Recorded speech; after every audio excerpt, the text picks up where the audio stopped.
when we look at the topic that they asked me to talk about, was antibiotic stewardship, the role of consumer demand in retailer initiatives.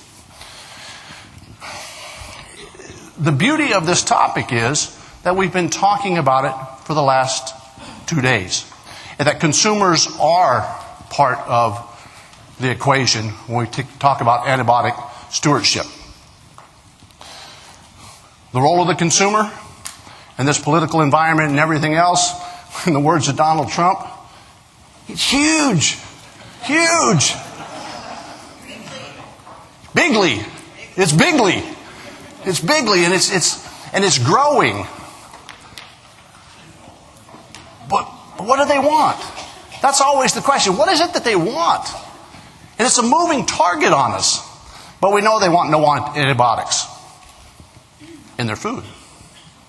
We see from the animal health side, they want no antibiotics, but when we take them to the physicians, what do they want? Antibiotics. And so it provides us with an interesting dynamic of how do we respond to consumer demands when it comes to this issue of antibiotics. But wait, let's step back and ask why. And we'll take a look from an agricultural perspective, right? And what we're having to deal with in agriculture. To give you some background, for the past 32 years, I've been involved in preparing professional communicators in agriculture at Cal Poly. And so part of my perspective comes from a communication viewpoint and the dialogue that we see going on in the marketplace. Antibiotics are everywhere.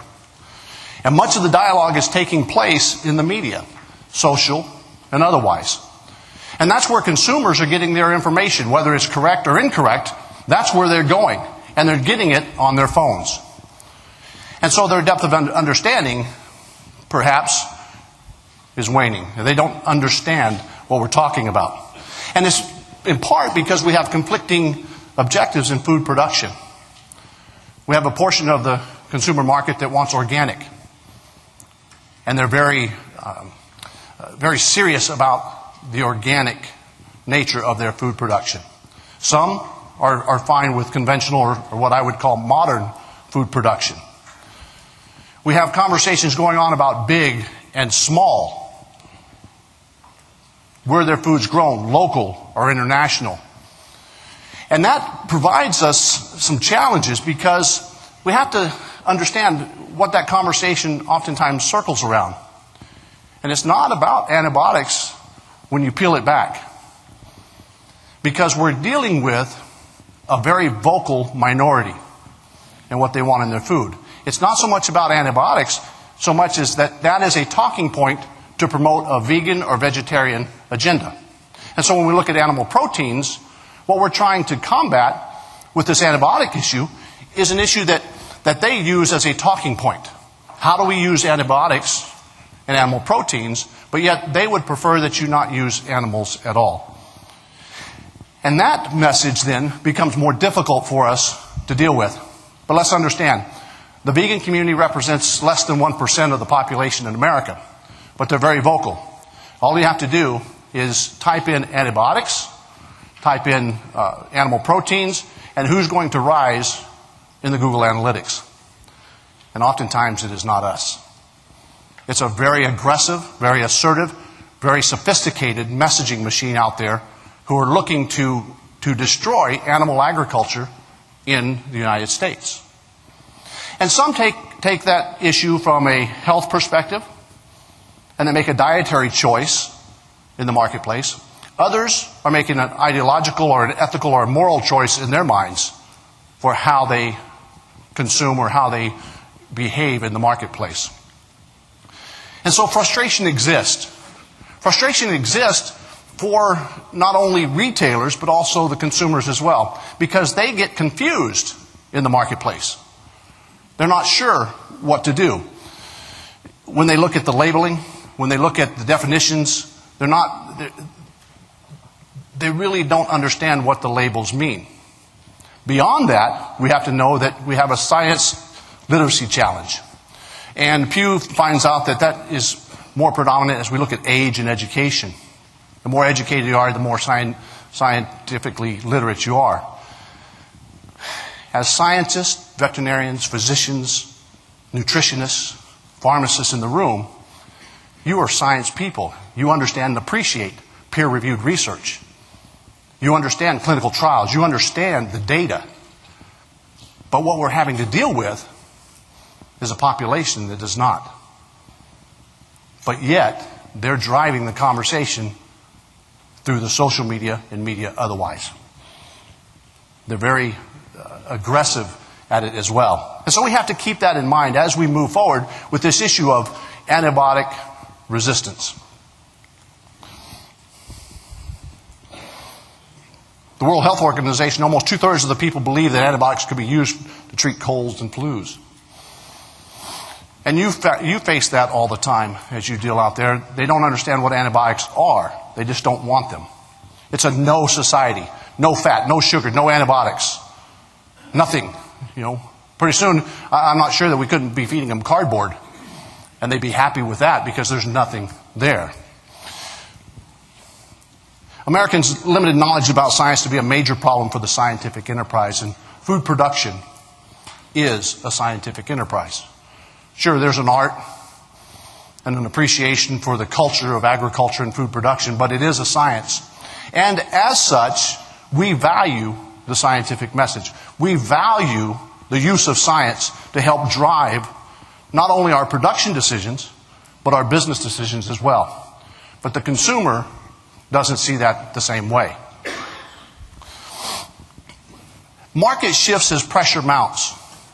And we heard that, Cindy said it, Angie said it. We heard about these pressures. Consumer reports indicate 72% of the people are concerned about antibiotic use in animals. They're concerned. Doesn't mean that they're knowledgeable.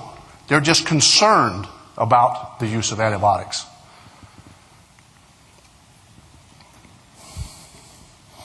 And so producers then are caught in the middle. They're the ones that are having to deal with not only the consumer side, but then the other side that regulates and monitors what's happening in the marketplace. Consumer pressure creates market shift, and we've heard that through our presenters throughout the 2 days here. They have to respond to the consumers. What is it that the consumers demand?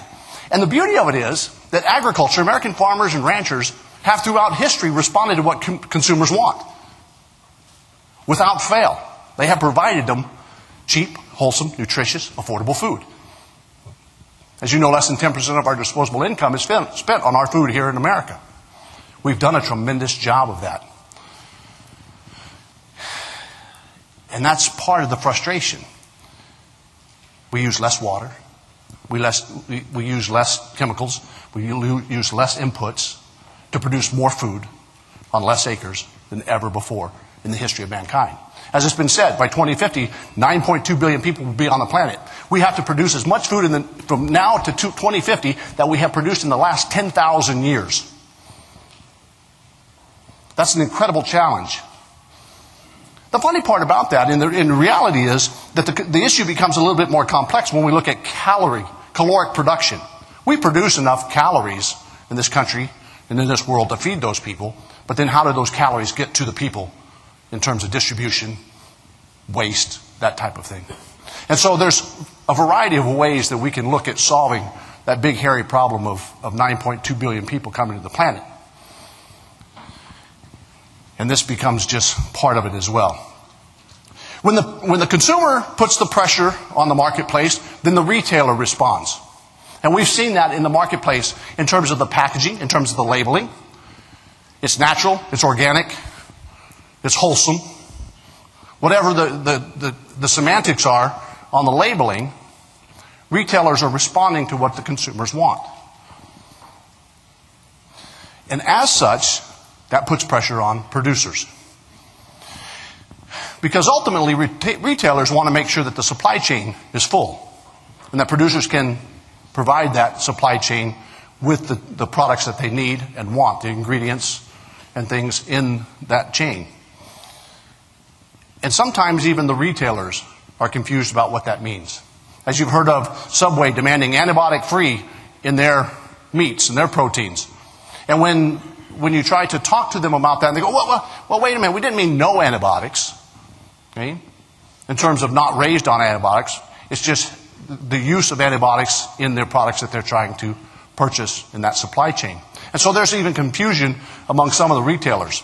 Now, certainly we've heard it here over the last couple of days. Those that are vertically integrated understand this problem completely.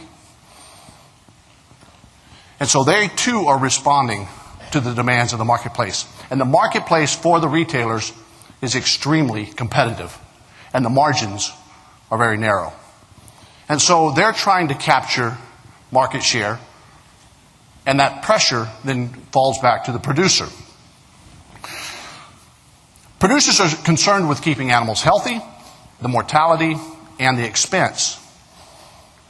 As we've heard a number of speakers say, animal welfare is a big part of what they are concerned about as well. And they understand that.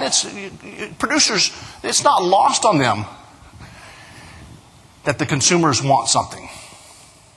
But yet they have to deal with these kinds of conditions. Well, I am. And you know, when we think about it, even when we look at the VFD, where's the youth in the equation? We talk about producers. Tens of thousands of young people are out producing food for the marketplace. 4-H, FFA, independents, whatever it might be, at fairs and shows. And yet, where are they getting this information about antibiotic use? And how will we get that information down that channel, that communication channel, to young people that will affect ongoing progress in this discussion?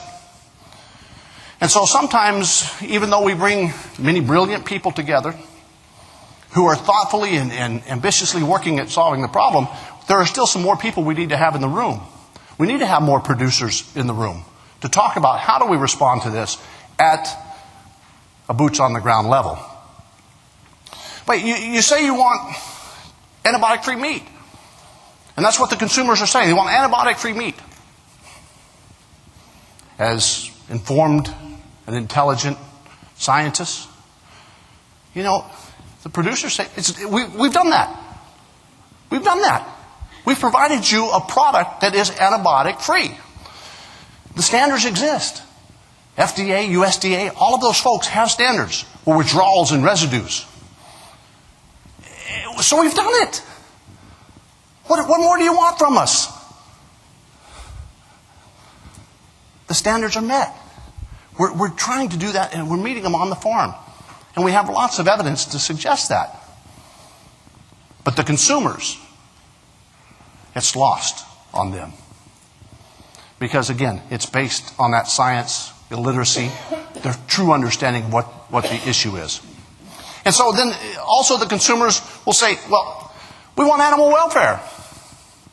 We want you to treat animals right.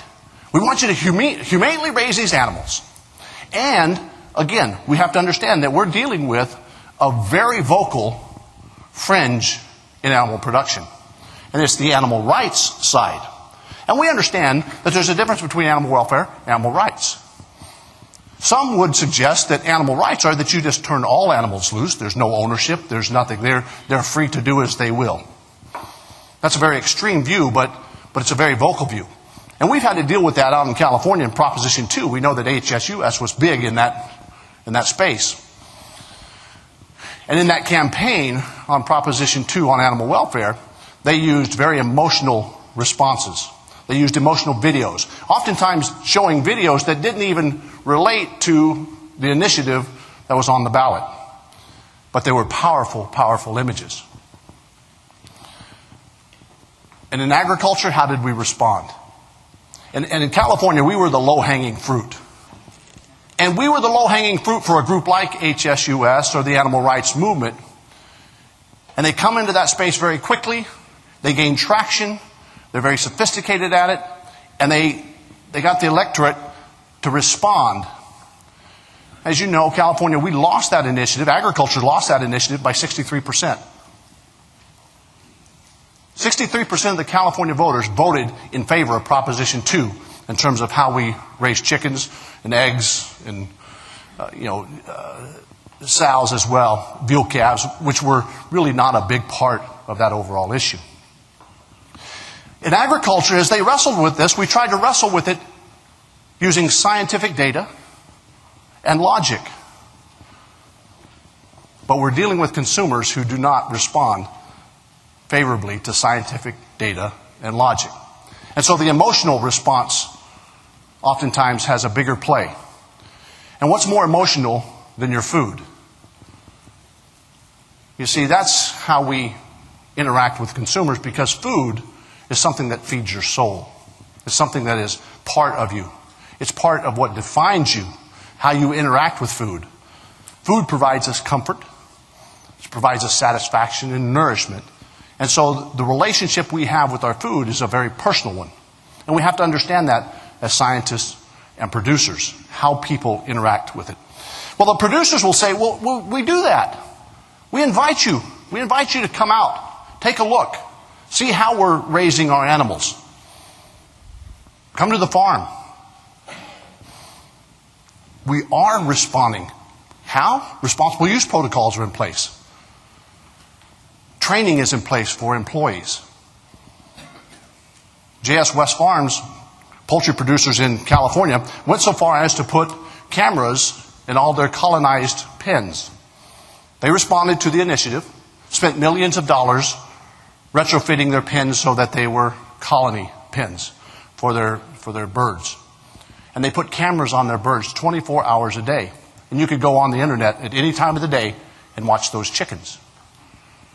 It wasn't necessarily compelling, watching a group of chickens in a pen, but it was there. And so that transparency, producers are going, there, that's what we do. And as we heard speakers today, we understand and appreciate that there are some people who are not doing things right. And there's not a one of us in this room who wouldn't be willing to call them out and say that their production methods are not appropriate. We have to do more of that. And that comes with training so that we can help producers understand what they have to deal with. Quality assurance programs, BQA, PQA, they exist out there. And growers and producers are responding. Because that assists them, that gives them a metrics, that gives them some objective data by which they can operate. What are the rules? What are the lines? Show me where the line is and I'll get there. And that's what they've done. They've responded to these kinds of quality assurance programs. And they welcome that. Producers welcome it. It's not a problem for them. Just show me what's the rules. And we'll do that. But we want to make science-based decisions as well. What's the data that supports I raise animals this way? What's the data that suggests that that method is better than one that our distractors would request, or that our consumers would request? And that's really the pickle, and that's the frustration that producers have to go through, is responding to these edicts that come down that say you have to do this. And don't misunderstand, there's a base level of frustration out there among them. We heard Jay say that earlier. He's frustrated. He's tired. How do I do this? We can do it by helping them become involved in the conversation, and we're glad that you guys are here, because you will be influencers, you will be thought leaders as you go home and share with others that there are some progressive steps being made in this arena. What's next? And I think as we go through the rest of this symposium, that should be the question that you ask, is what's next? Because we've had a chance and an opportunity, and we'll continue to see what's being done. But we need to see what's coming next. Which direction are we going? And from my perspective, as I've watched the landscape, I'm seeing more and more collaboration. And this collaboration is not only through private industry and government, it's across the board. And we're coming together to discuss the issue. Symposiums like this, and as we've heard other initiatives through other groups, are doing the same thing. This is happening in trade organizations, in your state level, at the county level. And so that level of collaboration, it will be important and critical to the ongoing success. We're going to have to understand there's going to be increased oversight. There'll be more monitoring of what we do, the use of data and the capturing of that data. And there's issues incumbent in that. Who owns the data? How private will that data be? What's the cost of collecting it? Who's going to archive it? How will it be massaged and manipulated? Will they use that data against us? See, that becomes part of the conversation as well. that producers and even at the regulatory level, they have to wrestle with those, and you're wrestling with that as well. We're going to see more innovation in science, more innovation in the science and techniques used to raise animals and to deal with this issue of antibiotic resistance. Genomics and the use of testing and diagnosis, that will continue to evolve. And I think it was important, I heard earlier in our presentations, that let's value the work that the academic community is doing in this space as well. Help to fund and to support the level of research that's going on at our land-grant universities so that they can continue to push the levels of science and technology to assist us in animal agriculture. But there's going to be more confusion. There's going to be more confusion in the marketplace. There's going to be marketing, there's going to be hype, and there's going to be hysteria. And some of that hysteria is even among the producers themselves as the clock ticks towards that January 1. What's going to happen? Where are we going? Uh-oh, am I ready? Am I ready? Am I ready? Oh gosh, here it comes. Boom, January 1. And while you in the room understand the issues and are working toward solutions to it, there's a large population of folks out there at the producer level, at the academic level, at the practitioner level, that are still wrestling with how do we do this? What do we do? And we're going to see also in the marketing arena, the more use of semantics and marketing terms, the natural, the organic, antibiotic free. And sometimes, from my perspective, it's somewhat contradictory. When I walk into a restaurant and someone says, our meat is antibiotic free. When you walk into a restaurant and the waiter says, oh yes, we serve antibiotic free, locally, sustainably grown, humanely raised, antibiotic free meat. What's the implication there? The implication that if you're serving antibiotic free meat and you use that on your menus and in your wait staff tell you that, what's the implication for those who don't? What's the suggestion? The suggestion is that, oh, gosh, I never thought about that before. I must be eating meat with antibiotics in it. You see, that's where that hysteria will come in. And that's what consumers have to deal with. How do we deal with that issue?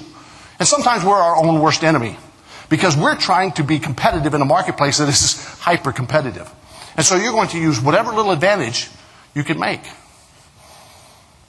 But at the same time, when we do that, we throw other sectors of our industry under the bus.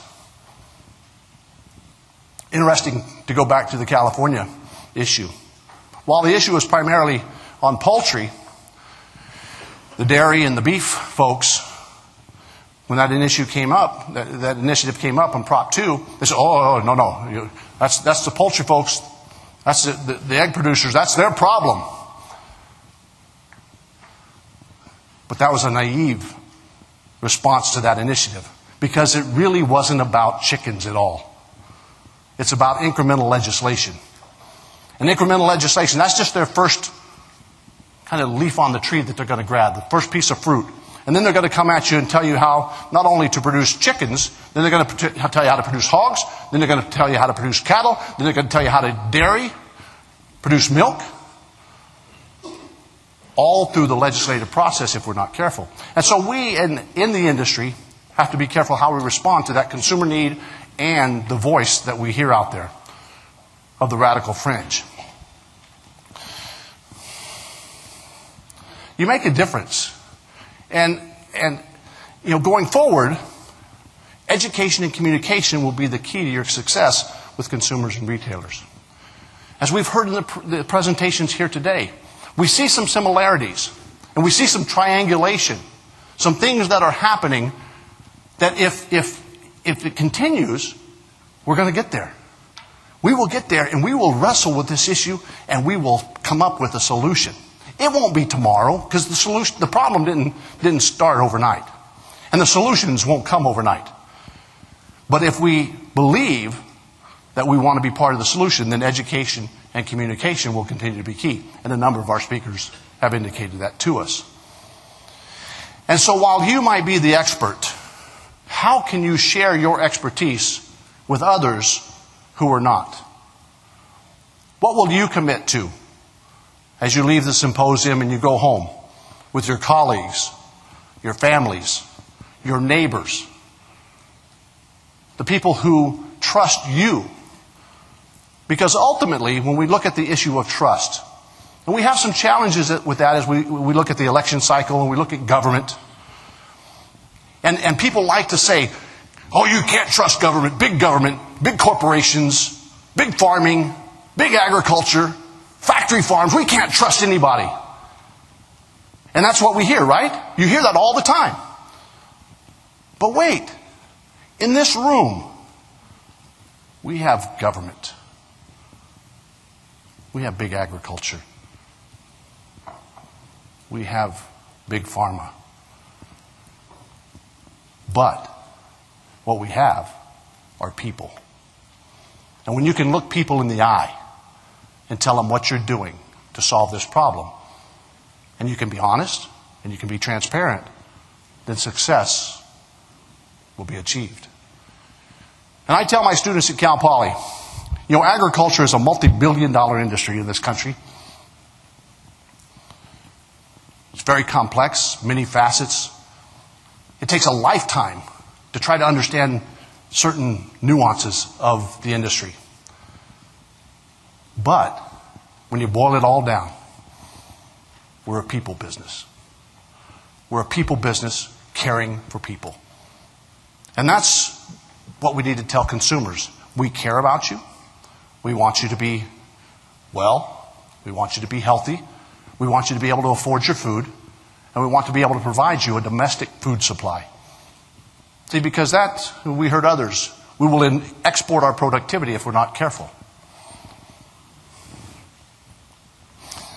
A nation that cannot feed itself is not free. And that's really what we're working at, is to support and enhance our freedom in this nation.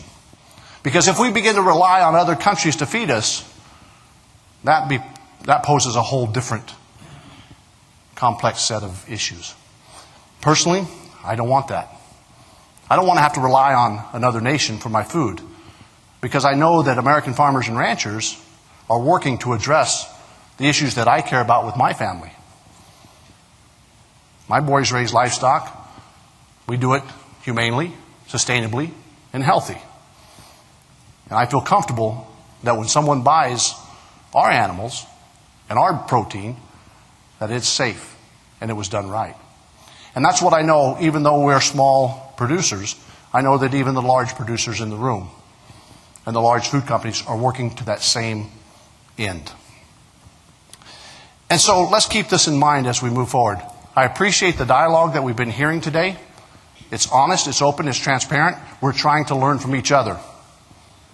And as we leave here, we can leave here knowing that we are making a difference. And personally, I want to say thanks to all of you for what you're doing to solve this big, hairy problem. We can do it. Thank you.